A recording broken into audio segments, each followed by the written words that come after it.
नमस्कार, मेरा नाम है अमित कुमार और आप देखना शुरू कर चुके हैं हमारे अमितोपीडिया यूट्यूब चैनल पर नेतागिरी, जिसमें आज मैं बात करने जा रहा हूं उस महिला के बारे में जिसके बारे में कहा जाता है कि ये दिल्ली की सूरत बदल दी। मैं बात कर रहा हूं उस महिला के बारे में जिन्होंने कभी जीतन प्रसाद के साथ मजाक किया था और वो मजाक आगे जाकर सच साबित हो गया। जी हां, मैं बात कर रहा हूं शीला दीक्षित की। पंजाब के कपूरथला में पैदा हुई शीला दीक्षित दिल्ली के मशहूर मिरांडा हाउस कॉलेज में पढ़ा करती थी, लेकिन मिरांडा हाउस कॉलेज में पढ़ते वक्त उन्हें क्या पता था कि जिस दिल्ली में वो आज पढ़ाई कर रही हैं, उसी दिल्ली के दरबार में एक दिन वो राज करेंगी। इसी मिरांडा हाउस कॉलेज में इनका मुलाकात होता है विनोद दीक्षित से।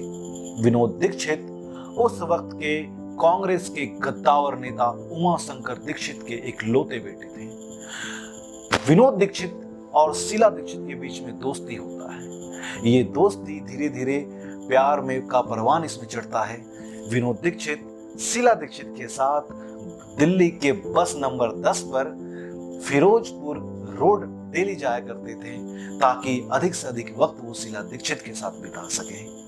प्यार का परवान चढ़ा और अंततः इन दोनों का विवाह होता है। अलग बात है ये कि विनोद दीक्षित के घर के तरफ से बहुत अधिक विरोध हुआ शीला को लेकर के, क्योंकि शीला एक ब्राह्मण नहीं थी, लेकिन अंततः इनका शादी हुआ। विनोद दीक्षित आईएएस के एग्जाम में बैठे और पूरे भारत में 9वां स्थान प्राप्त करके यूपी कैडर उन्हें मिलता है।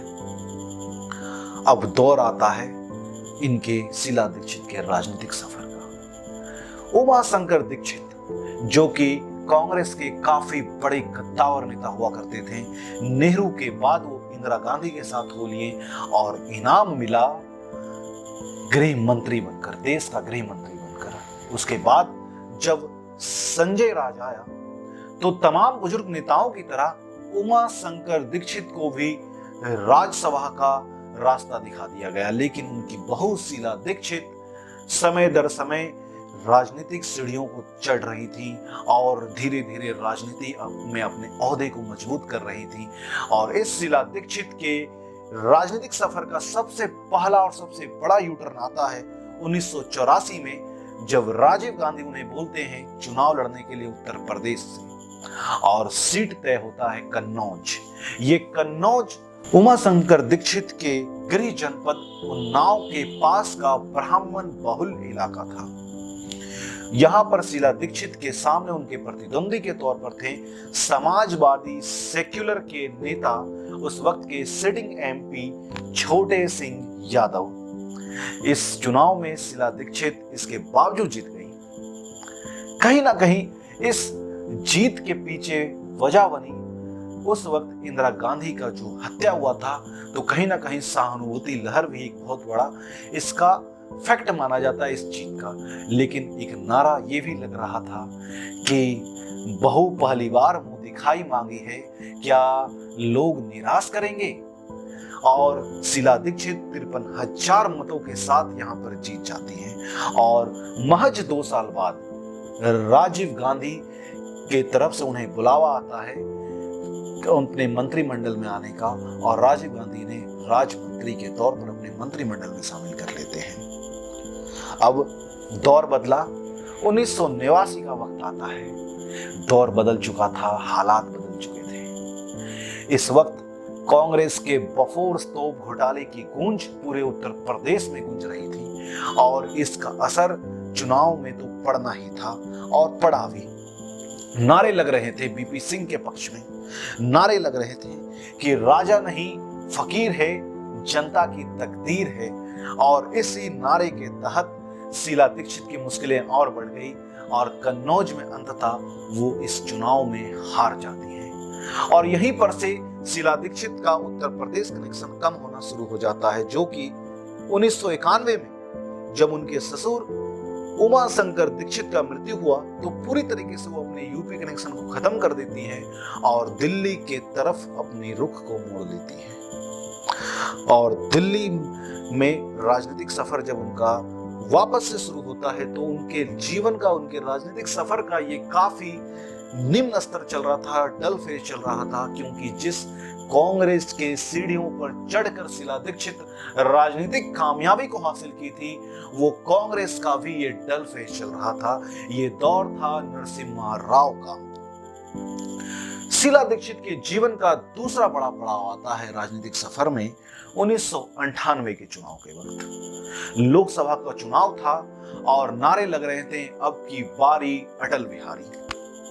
शीला दीक्षित ईस्ट दिल्ली लोकसभा से सीट लड़ रही थी और उनके सामने थे बीजेपी की तरफ से लाल बिहारी तिवारी, जिनसे शीला दीक्षित हार जाती हैं।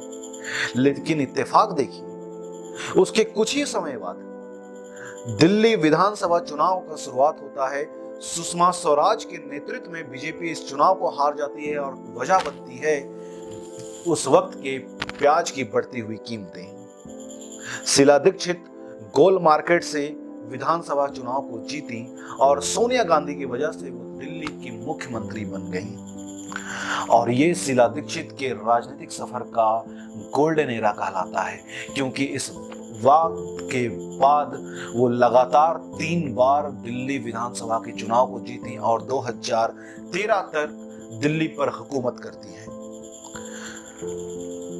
अक्सर हम लोग बचपन से सुनते आए हैं कि कभी भी कुछ बुरा मत हो, क्या पता किस वक्त आपके जुआ पर सरस्वती बेटी हो और आपके जुआ से निकले अल्फाज सच में तब्दील हो जाए। ऐसा ही कुछ हुआ। इंडिया टुडे का उस वक्त एक सीरीज चला करता था, देन एंड नाउ, और इस सीरीज में बड़े बड़े नेताओं को बुलाया जाता था, जिसमें से एक बुजुर्ग होते थे और एक युवा होते थे, और उनमें आपसी बहस करवाया जाता था, डिबेट करवाया जाता था। उस वक्त बुलाया गया 72 साल की शीला दीक्षित और उनके सामने थे कांग्रेस के युवा चेहरे जीतन प्रसाद। इसमें जब शीला दीक्षित से पूछा गया कि आपका क्या ख्याल है कांग्रेस के इस नुमाइंदगी के बारे में, तो उस पर शीला दीक्षित मजाक में बोलती हैं, I hope I am now and he is then.